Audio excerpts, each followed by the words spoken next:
Supreme court से एक बड़ा फैसला आया है। दहेज उत्पीड़न कानून के दुरुपयोग को लेकर सुप्रीम कोर्ट ने चिंता जताते हुए नए दिशा निर्देश जारी किए हैं। इसमें कहा गया है कि दहेज प्रताड़ना की शिकायत आने पर जब तक पीड़ित महिला जख्मी न हो या फिर उसकी मौत न हो गई हो, तब तक तुरंत गिरफ्तारी नहीं होनी चाहिए।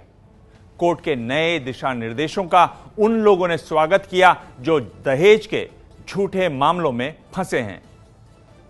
दिल्ली के रहने वाले मुकेश एक ऐसे दौर से गुजरे हैं जब वो आत्महत्या करने वाले थे। शादी के कुछ समय बाद से उनकी पत्नी उन्हें अपने माता पिता से अलग रहने के लिए कहने लगी। मुकेश ने अपनी पत्नी की बात मानने से इनकार किया तो पहले वो उन्हें छोड़कर अलग रहने लगी और फिर उन्हें दहेज के झूठे मुकदमे में फंसा दिया। रेदर देन कि वो डिवोर्स की प्रोसीडिंग स्टार्ट करे कि अगर डिवोर्स लेना तो अब डिवोर्स प्रोसीडिंग स्टार्ट करे। उन्होंने मेरे ऊपर 498, 406 मेरे ऊपर, मेरे फादर के ऊपर, मेरी सिस्टर के ऊपर लगा दिए। दहेज प्रताड़ना के केसेस लगा दिए कि हमने उनसे दहेज मांगा। और करीब 4 सालों तक अदालतों के चक्कर लगाने के बाद मुकेश इस मामले में बरी हुए, लेकिन इस दौरान उनके बिजनेस से लेकर उनकी सेहत तक पर बुरा असर पड़ा।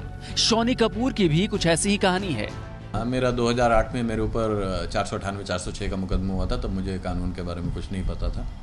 उस समय मुझे अरेस्ट होना पड़ा था। मैं 4 दिन जेल में रहा था, 4 या 5 दिन जेल में रहा था। तो उसके बाद मुकदमे चलते रहे और मैं बरी हो गया। दहेज के झूठे मुकदमे से बरी होने के बाद शोनी ने अपने जैसे लोगों के अधिकारों के लिए लड़ना शुरू किया और अब वो मेन राइट्स नाम की संस्था चलाते हैं जो दहेज के झूठे मामले में फंसे पुरुषों की कानूनी मदद करती है।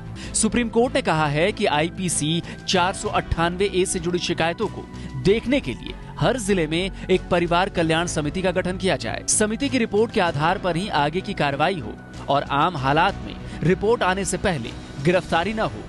सुप्रीम कोर्ट ने अपने आदेश में यह भी कहा कि हर राज्य 498A के मामलों की जांच के लिए जांच अधिकारी तय करे। जिन लोगों के खिलाफ शिकायत है उनकी भूमिका की अलग अलग समीक्षा हो। सिर्फ एक शिकायत के आधार पर सबको गिरफ्तार न किया जाए। जिस शहर में मुकदमा चल रहा है उससे बाहर रहने वाले लोगों को हर तारीख पर पेशी से छूट दी जाए। दहेज प्रताड़ना कानून को लेकर सुप्रीम कोर्ट के ये दिशा निर्देश इसलिए भी अहम हैं क्योंकि इस तरह के ज्यादातर मामलों में आरोपी बरी हो जाते हैं, यानी एक तरह से उन्हें फंसाने के लिए इस कानून का दुरुपयोग किया जाता है। दिल्ली से रत्ना शुक्ला आनंद के साथ निपुण सहगल की रिपोर्ट। ये है एबीपी न्यूज, आपको रखे आगे।